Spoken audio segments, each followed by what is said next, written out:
welcome to Your World with Prakash Kapila. So, we have a very important episode this time.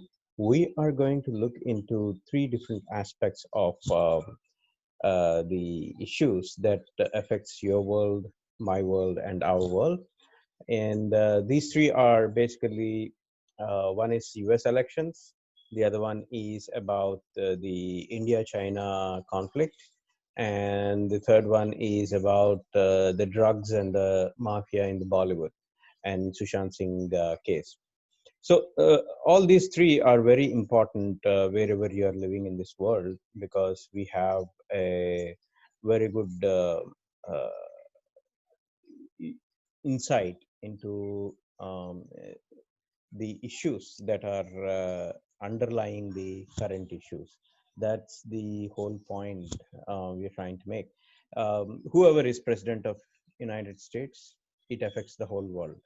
Whether you like them, whether you don't like them, you are you will end up um, having some kind of effect because whoever is the president of United States. So we have this Donald Trump and Joe Biden. Either of them could be the president. And how are the polls going on? What are the issues that are really facing this particular polls is going to affect the whole world. The same case is India-China conflict. So both these countries are all, China is of course a superpower. It has all the uh, nuclear weapons. Both of them are nuclear countries and they are in a very highly aberrated state of the brink of war. And the China is in a position where it can inflict a lot of injuries, and also it has its own weaknesses. We are going to look into each one of them and see how this continues. So, welcome, my friends. So today, what we are going to talk about is Joe Biden. So, how is Joe Biden doing in the polls? What is he? Um, is he gaining a lot of weight, or how is he going about? So, in US, as you know, there are the seats, congressional votes that each of the state gives. So each state is having some set of votes.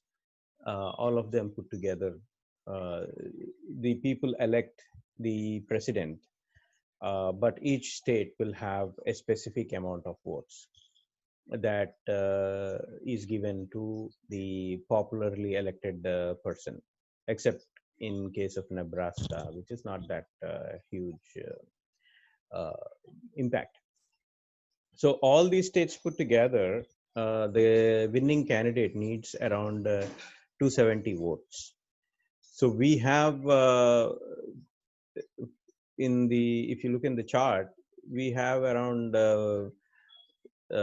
Democrats getting around 204, 214, 215, and there are few other states that are what do you call toss-up states, or those states that can go either to the Republican or to the Democrat. So right now, with the present situation, Mr. Biden is in a good position with respect to the total number of votes. And there are 6 toss-up states that he needs to get at least 2 or 3 max to reach that 270 mark.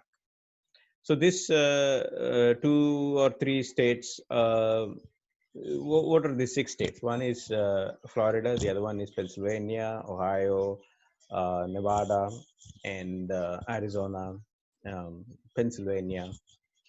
So these are the states where it could either swing to Republican or to the Democrat. And Joe Biden is leading, but Donald Trump is quickly catching up with the electoral votes. So from March, right, around June, it was mostly it was almost an equal kind of thing, where around 200 and 170, uh, 200 to 200 kind of thing was there, even like 50-40%. So in the other thing that is important in the elections here is the voting percentage, the number of voting that happens. Even if you're down by 5 points, you lose the seat, you lose the president elections. So it's going to be, each percentage of each point is considered very important. So right now, Biden is leading nationally uh, around close to by 8 points. But in Florida, the president is leading by 4 points. So 57 is going to Biden, 47 is going to Biden, and around 53 is going to uh, Trump. So if it has been like around 60 years that a person who has not won Florida has not still became president, right?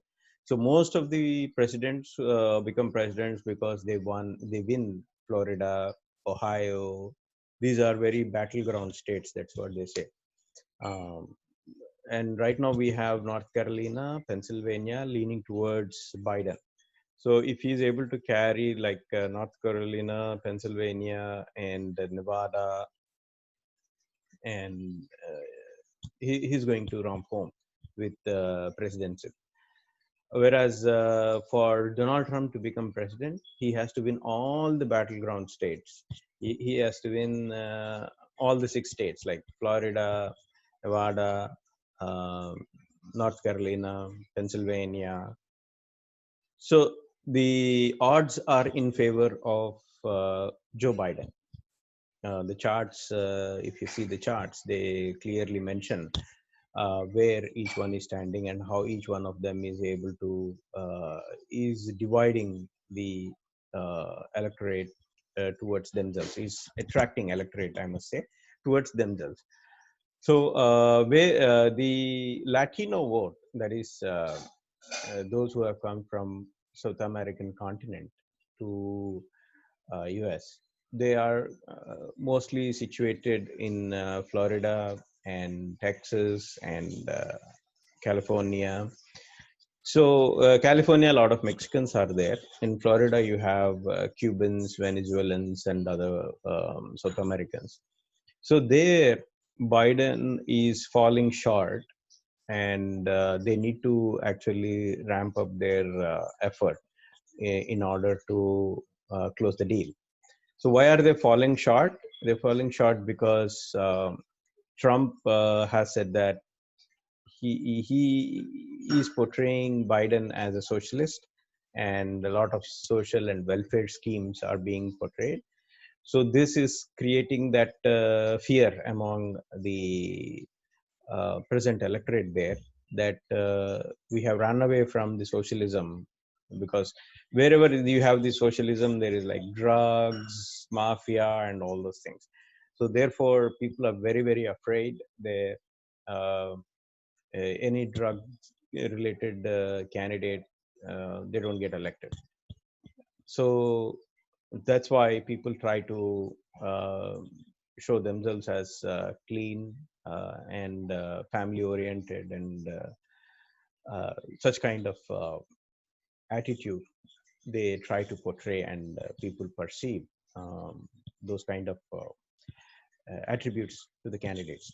So right now we have the neck and neck race of Biden and Trump, and the recent polls are swinging in favor of Biden because there are two issues. One is the military that Trump has talked about, military personnel, derogatory words, that's what people say against military personnel. And the second one is about knowing the COVID and not taking good precautions against it. So the COVID is going to really make a lot of impact. So before November, even if the vaccines come in place, it may not be too much of a bump to Trump. He will get 1 point or 2 point nationally because the accelerated vaccines have come. But at the same time, if the vaccines are very dangerous game, so if the vaccines come and Trump embraces those vaccines, and another report comes out in a couple of days that says this vaccine has got these are all the problems with the vaccine, which will happen. You know, vaccine is not a simple thing that can come up in a jiffy.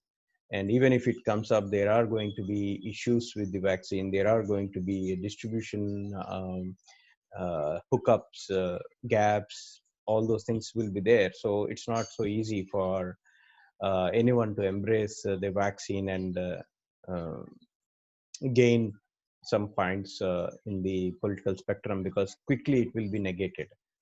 There will be a bump in the stock market if the vaccine comes up, but that is already factored into the stock market, and therefore the kind of you know advantage is very minimal for Trump for the vaccine.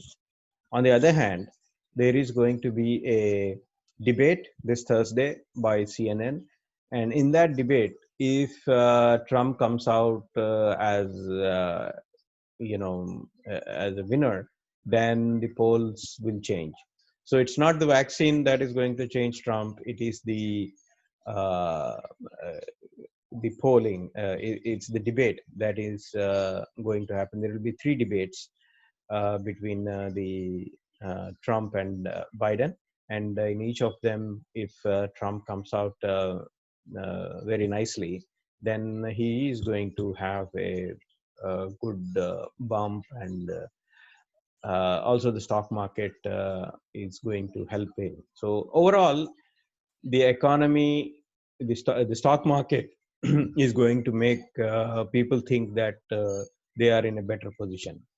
So when people think they are in better position, and once Trump thinks that when Trump convinces people that he's better in the debates, then the polling will go here and there, and that is going to hit Joe Biden. But if the debate Joe Biden is comes out better, then he will become the president. So it all depends on the first debate.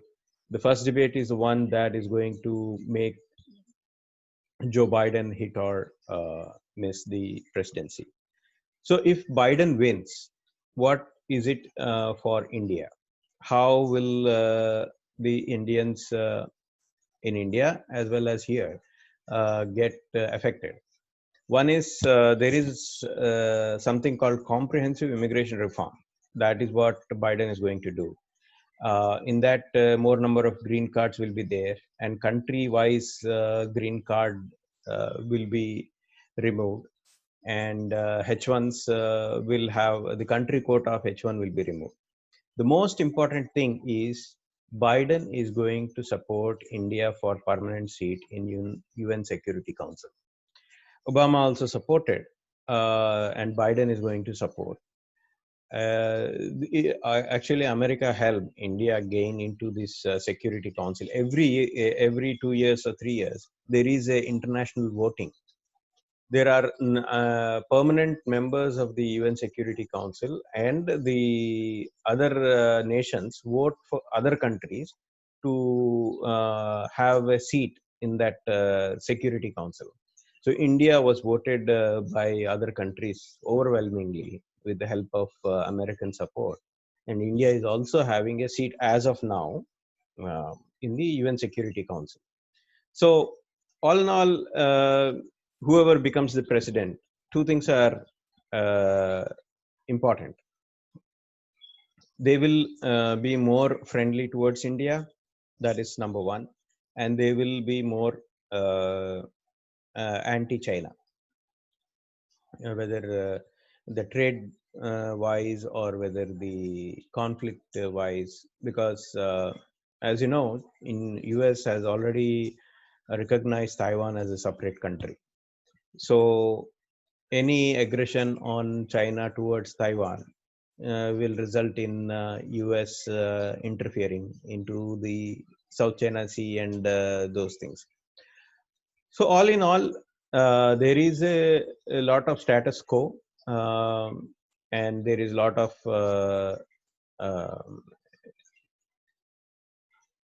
impression that the things will be there like this for certain time.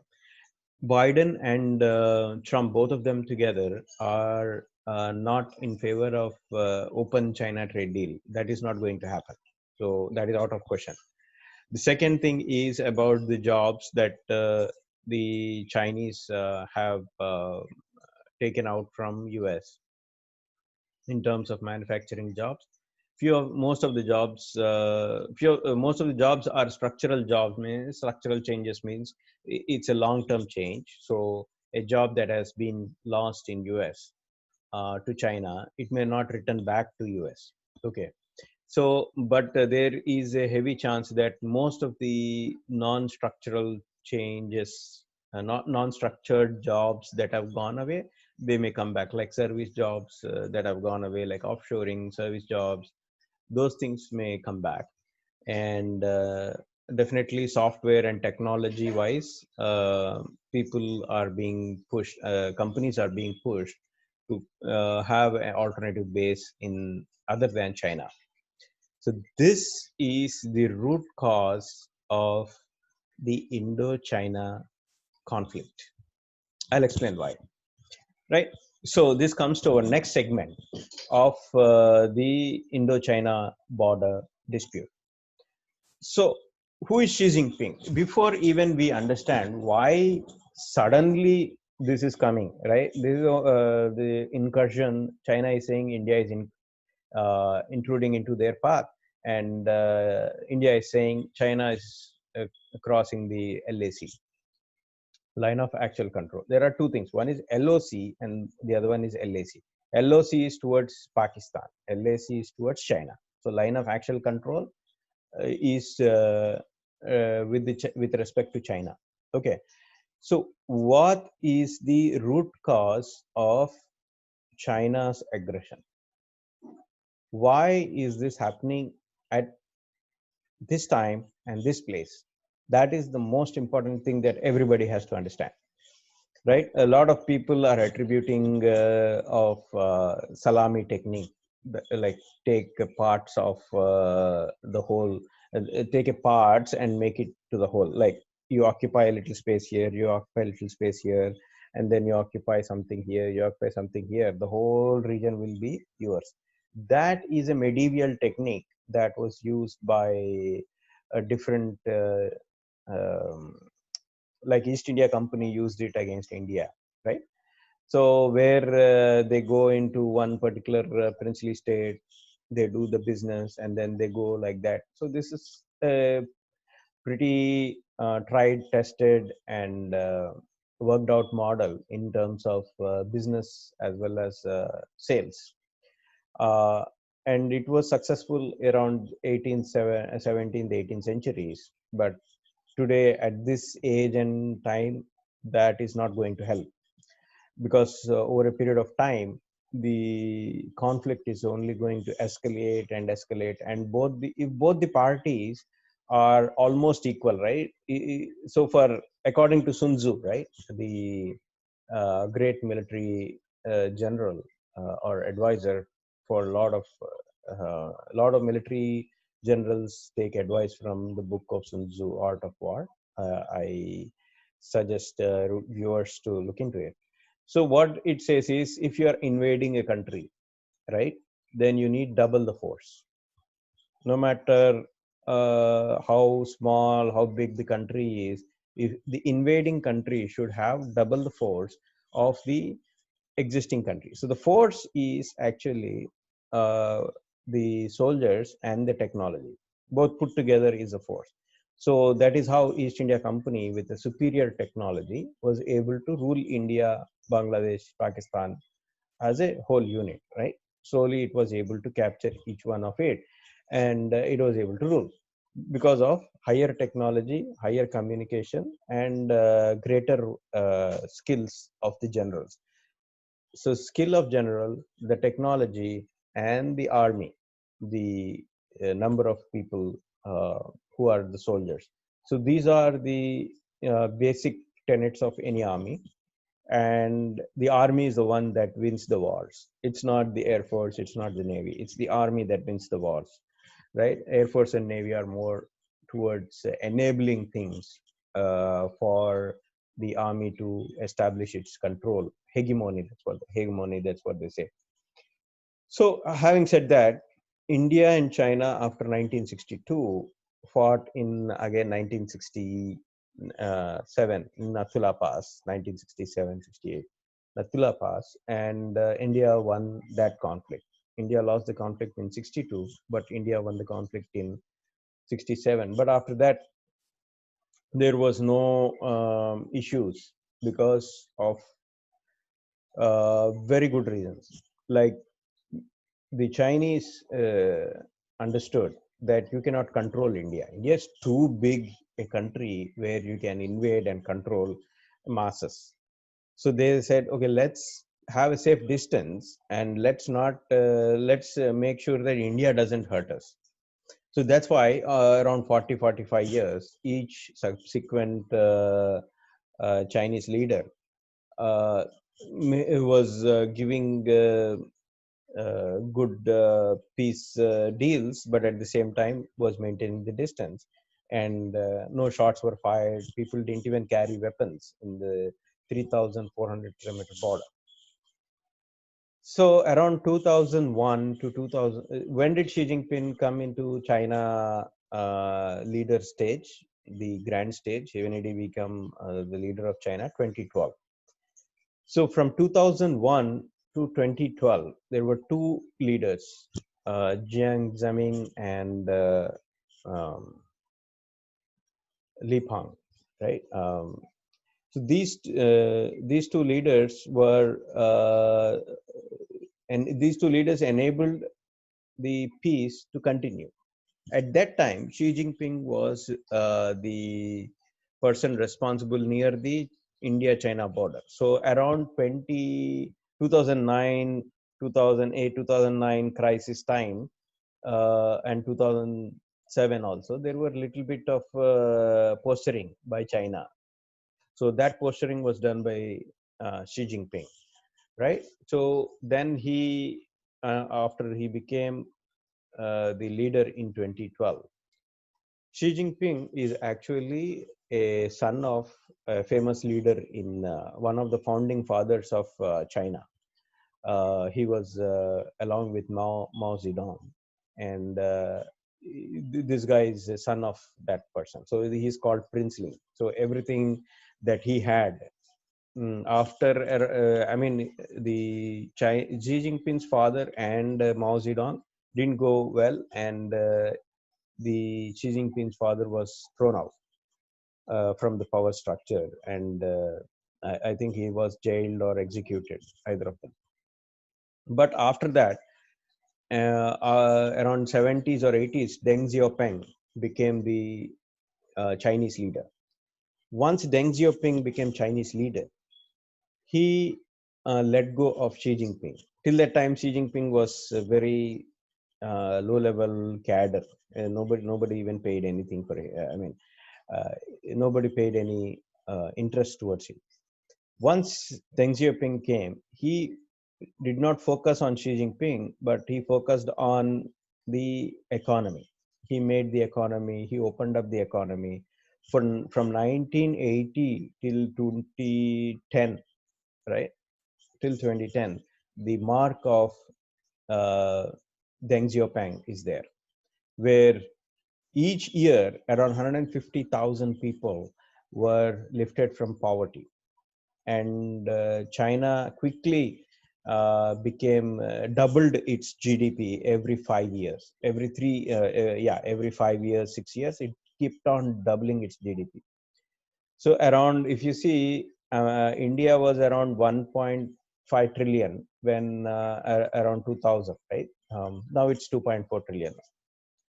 So around 95 to 2000, it was like 1.8 trillion.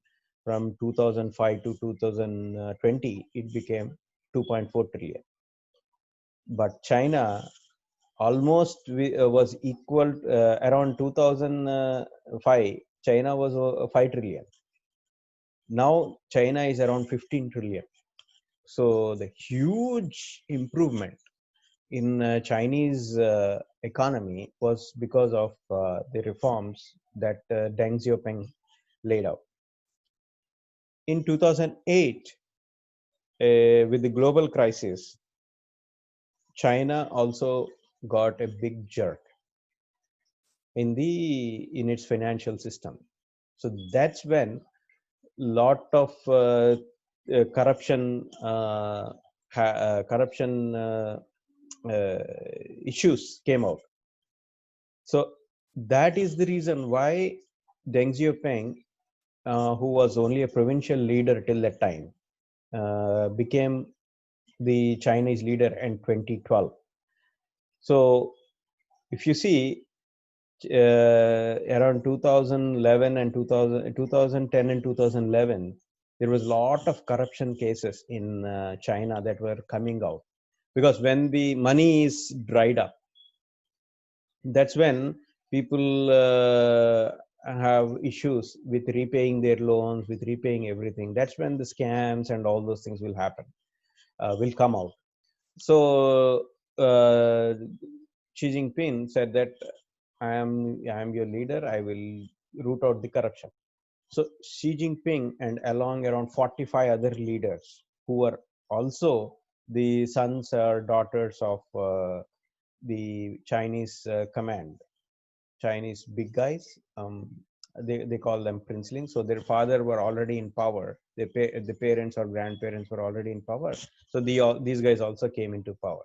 Xi Jinping actually enabled that. So out of the total members in CPC, Chinese parliament, you can say, around 45 to 50 people have been nominated by Xi Jinping to support him. So he had a lot of clout, and in 2012 he created a tirade against the corruption, and he also the number two. There was a number two guy called Boji Lai. So Boji Lai was arrested and put into jail for corruption charges after Xi Jinping came. So why is this important? How is this relevant to our India-China conflict? So right after Mao, after Deng Xiaoping, every leader in China wants to either progress the path laid out by Deng Xiaoping, or show themselves that they are powerful and they are going to bring back the lost glory of China. So there is a cultural issue with the Chinese, that for 150 years China has not lived up to its potential only because of its leaders. That's what people say. So 150 years, 200 years, because of leaders in China not doing things good, they were into this morass. And each leader will say, I am going to bring back the lost glory. And Mao Zedong, the Chinese Revolution was in part made successful because of that. The other thing that every leader wants to do is I gain the heights of Mao Zedong or Deng Xiaoping. So these are the stalwarts of the China. They are like Mahatma Gandhi and Sardar Vallabhbhai Patel. These days you can't talk Nehru. So when the China leader came in, Xi Jinping, he started creating the culture. He started giving promises that he's going to make China into superpower. How can China become superpower? By having more money. So that's when the whole thing of, transactional diplomacy, we call this. That is, you give me this, I'll give you this, quid pro quo. You give this for that, this for that. So when China was around 2012 till 2018, China was trying to get as much of money from US. What did it do? You buy our goods, I'll buy your currency. So China has become, around 2018, China became the largest holder of US currency. So at that time, what happened? There, the local businesses in China started falling. So what Xi Jinping did was the state-owned enterprises. He increased the state-owned enterprises, the state money into the business, and the business started failing. So where is he going to get the money? Then he created something called Belt Road Initiative. There is one Belt Road Initiative, and then the Asian Development Bank, the not the ADB, but he floated Infrastructure Bank of China. I don't remember the name as now. So that infrastructure bank started investing in ports of Sri Lanka and Gadar port in Pakistan, and Iran. It put another port. It helped another port, and it is taking the oil from Saudi. It can't take oil from Iran because Iran is left out of the international dealings. US has given sanctions, so it can't buy from China. It can't buy from China. Cannot buy from Iran. It has buy from Saudi Arabia, and via Iran, and it comes through the Indian Indian Ocean and South China Sea, and goes to the China there. So India is like this, and China is like this, right? So the port, from the port around the Indian Ocean, it goes through the South China Sea and goes into the China. So that's how all the trade start happening with the uh, with Saudi Arabia, Singapore, and then the Africa. So Singapore, Gadar port, and the port in Sri Lanka, they were all used as intermediate ports to transfer the goods. So that's what this is a new Silk Road. Now, Silk Road, interestingly, is named by the conqueror of China, Genghis Khan. Genghis Khan is the first guy who created the Silk Road. So Xi Jinping took a leaf out of him and said, "I want to create a belt road from China to Europe and to America. Right? I'm exporting a lot of goods, and going through all the way through like this is very difficult. So I'll create a road that is going into the Europe and that is going into America." All things were good, and as you know, things become bad very quickly. So the state-owned enterprises start giving losses, and the Belt Road Initiative also, even though the roads have been spick and span and all those things were there, the demand for the exports have started coming down. They were not raising as much as Chinese wanted. And mind you, there are a lot of poor people in China. So when they see that, okay, my country is investing in Sri Lanka, my country is investing in Iran, Pakistan, what will the guys in China say? What about us? Where is the money? This is our money. You're giving it to someone else. So the pressure is increasing. Pressure was increasing on China. And suddenly Donald Trump came, and 2016 Donald Trump came. From 2017, 2018 onwards, the US China trade tensions started happening. Xi Jinping did not know how to deal with US. So again, the same transactional diplomacy started. So he said, I'll buy something from Ohio farmers, buy something from these farmers. But the industrial policy of US, trade policy of US, is not made by just Donald Trump. Donald Trump is only a figure. It's made by all the intellectuals put together, and they have the perception that Chinese steal the technology. So when it comes to underhand business, when it comes to things that okay, you are trying to take away something from us, then people will become very anxious and they will start receding from, especially in the trade. So in trade, it's all about trust. How you trust the other uh, supplier, supply demand, right? I have a demand, I am trying to get it from the supplier, so I need to trust that supplier. The supplier needs to trust the guy who is taking the goods to be able to give him the money. So that trust was broken by China with US by creating more and more issues with the international trade.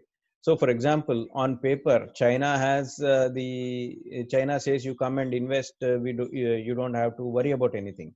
But there is an underlying clause that 51% of the shares must be of local company, and that local company is again funded by the state-owned enterprises. So, in a way, Chinese government has a lot of hold on all the companies in China, and any company that's going to China is going to face those difficulties. Like Google, Facebook, all of them went to China, and they were not able to be successful.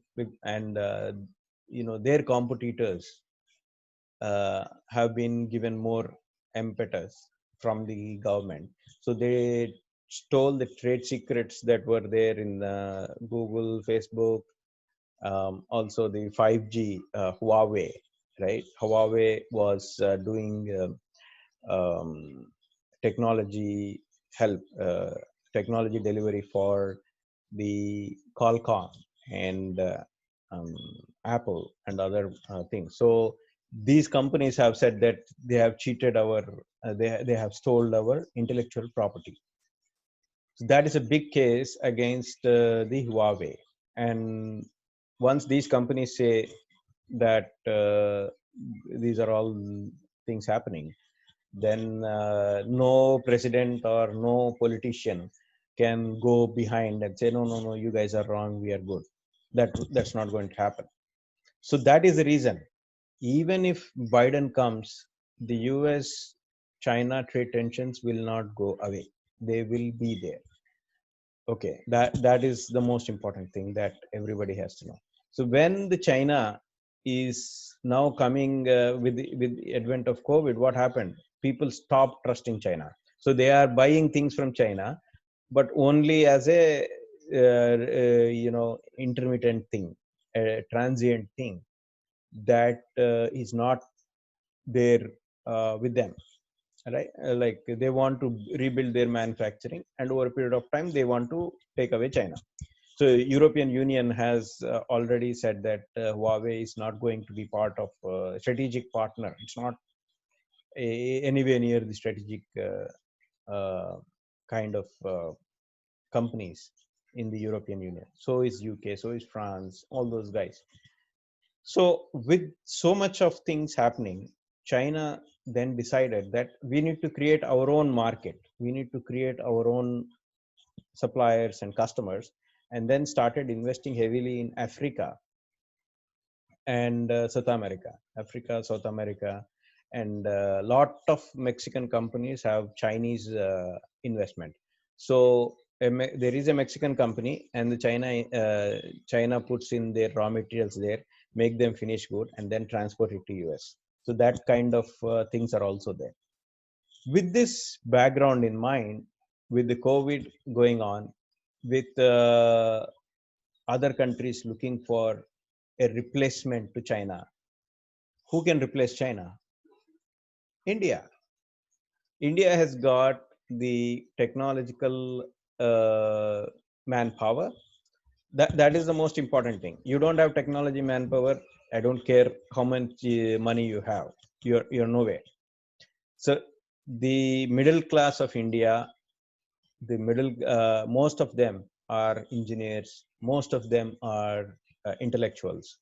So that is why India is the favored alternative for China. So how can, so this is the next phase of China. So if I have to make sure that other countries don't go away from me, then what should I do? I should make sure that there is no other country. I am here. I don't want any other country near my position.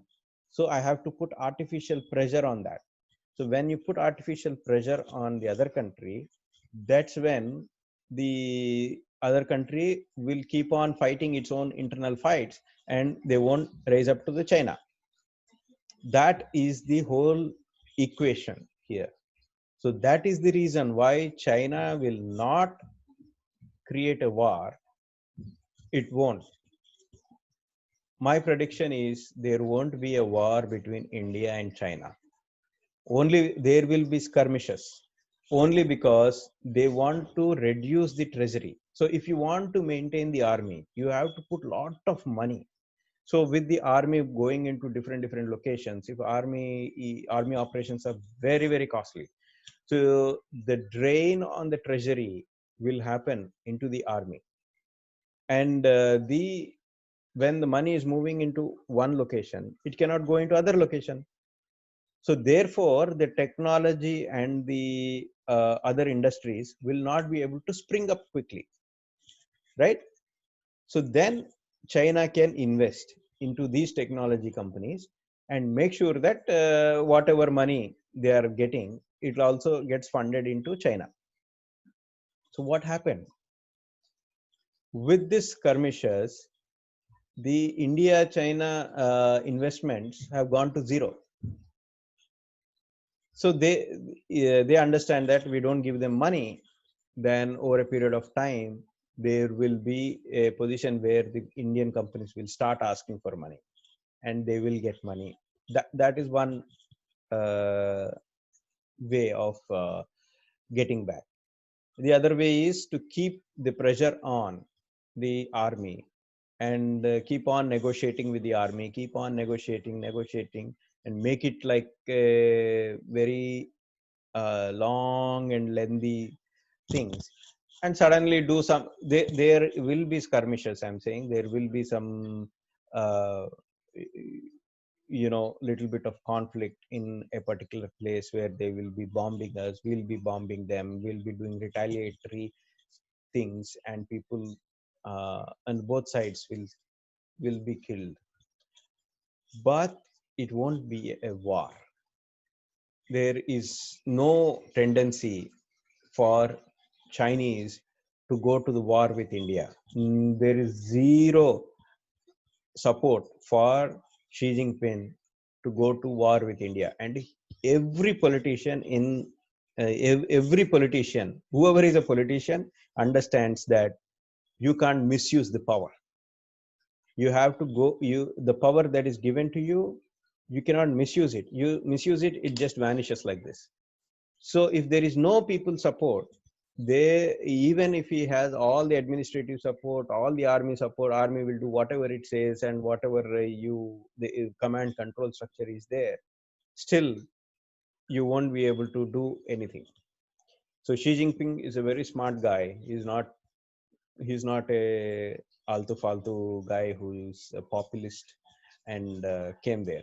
He understands, he has escaped so many pressures on his early life. So he is very smart. He understands how to maneuver the waters.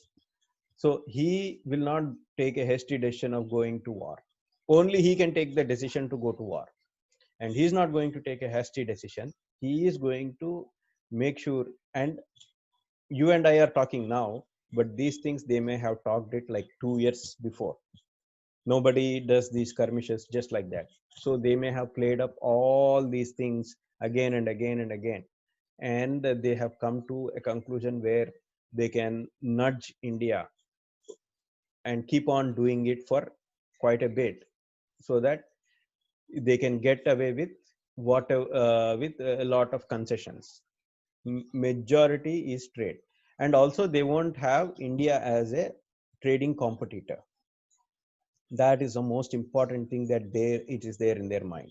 It is not the army that China is afraid of. It is the business that China is afraid of.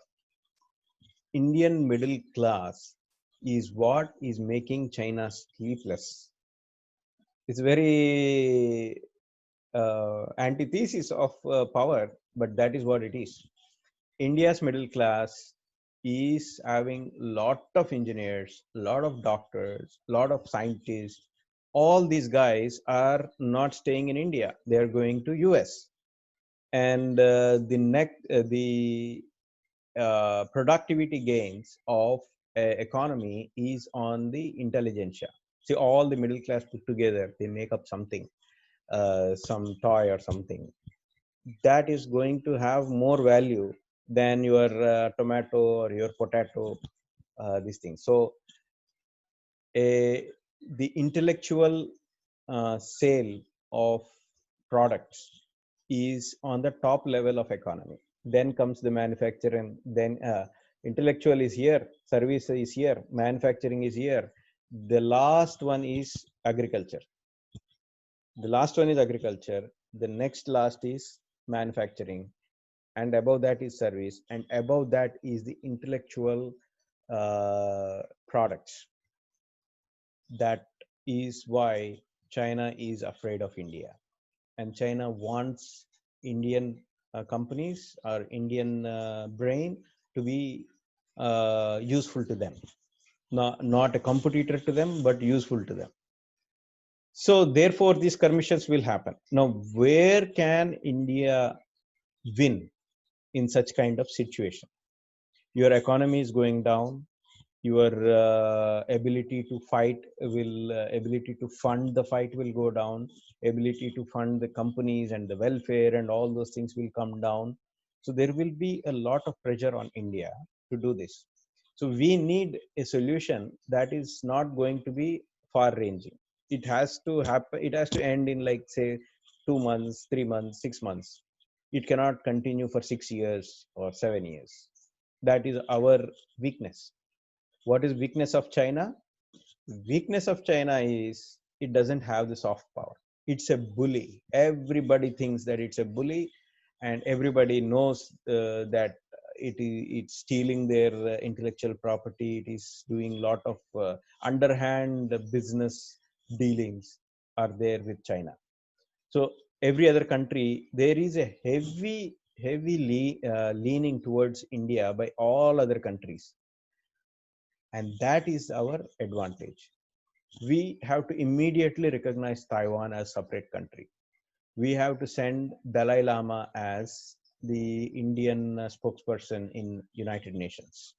So every country sees that Dalai Lama, they see China, right? What did this guy do in Tibet? Oh, these guys did so much things in Tibet. He is a Tibet leader, he is out in India. So those kind of things are its pressure points. India has to press those pressure points. And then Xi Jinping will start negotiate. There will be hurriness. Right now, China is not in a hurry to make peace with India.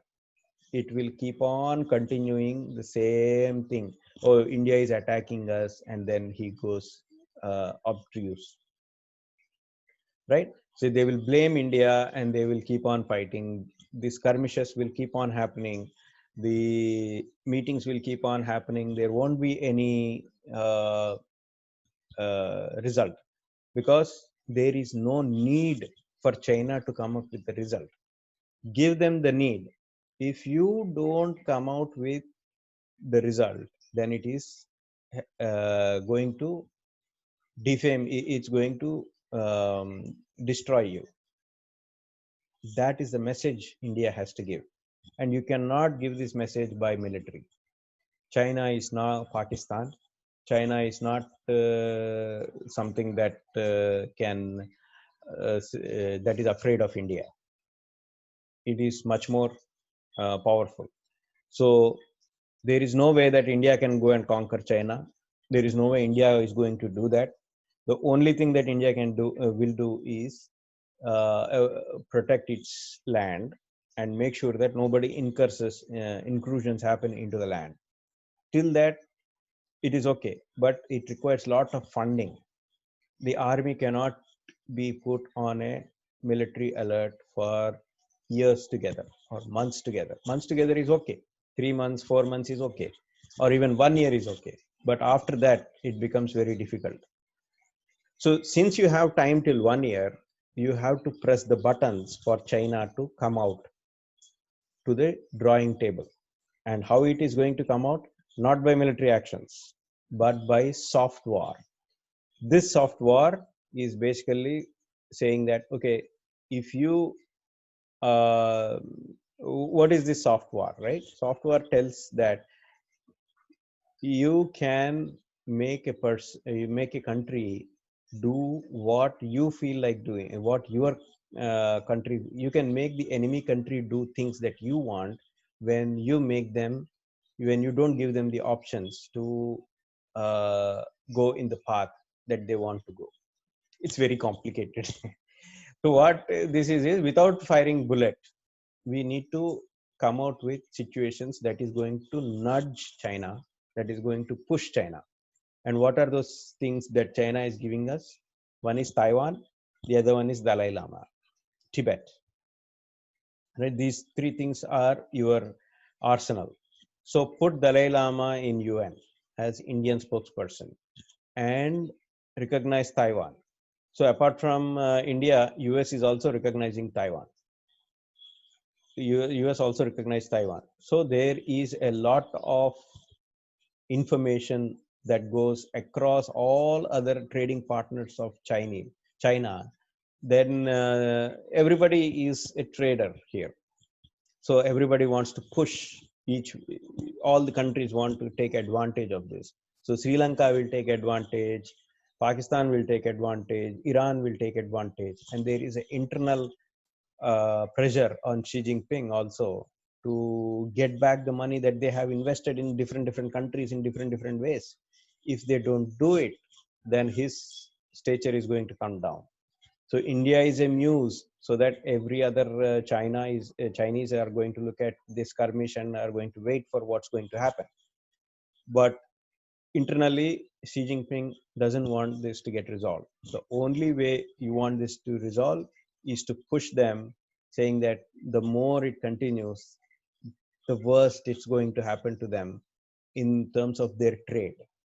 Their Chinese is only worried about money and trade. These are two things that Chinese worry about. And these two things happen because China is able to export so many things. When the exporting countries start negotiating all the time, that's when the pressure will happen. And when will they negotiate? When they see a competitor, say like India, and then they see that China, when they can nudge China, push the buttons on China. Hey, what happened to Uyghur Muslims? Hey, what happened to Tibet? Hey, so with so many of the problems coming in, then it becomes difficult for Chinese army or the Chinese establishment to continue its present path. That's when they will come to negotiating table, and that's when we can bring our ideas to them. Like, then we can define what the LAC is and stick to that, right? So this comes to the last part of our show, which is Sushant Singh Rajput's uh, fiasco. There are a lot of drugs and mafia in Bollywood, as per Kangana Ranaut. We have to resolve this, right? So any country where the drugs, this is much more important than China war, than Biden, whether Biden will win US or not, because India-China war is not going to happen. It will be only skirmishes, and if the full-scale war happens, it will be done in 2 months, not more than 2 months. So the skirmishes will happen over a period of time, and you don't have any choice but to live with it. Okay, but the drugs is a completely different ball game altogether. whether you see Mexico, whether you see Venezuela, whether you see Dominican Republic, all these countries are facing a huge problem. Their kids, the youth in those countries don't have a job. Nobody is getting a job. Nobody wants to live in that country. The immigration that is the migrants or asylum seekers from these South American countries like Dominican Republic, Venezuela, Mexico, Cuba, all not Cuba, other South American countries are in a huge uh, way coming to US. So this is happening because of drugs. This is happening because the drugs are totally prevalent in those countries and they are preventing these guys from doing anything. So the law and order situation is down. When the law and order is not there, then you don't have a country, basically. You only have drug lords shooting in the streets. Drugs are the most important uh, things that we should remove. In that context, Bollywood drugs coming into Bollywood is not acceptable. If Bollywood cannot live without drugs, then Bollywood should die. This is a very good thing that Kangana Ranaut is doing, and we all should support, basically, regardless of, regardless of what happens with China, regardless of COVID, regardless of any other things. This is also a fight you must do. It's not something that, okay, you can defer it over a period of time. Drugs in your society come through one, movies, two, sports. These two are the biggest influencers of the society, movies and sports. Once drugs come into these industries, then it will spread to whole society. Every society, it will spread to every other home also. So they are your entry point, because every youth follows a movie star, and if the movie star uh, is known to take drugs, then the followers will start taking drugs.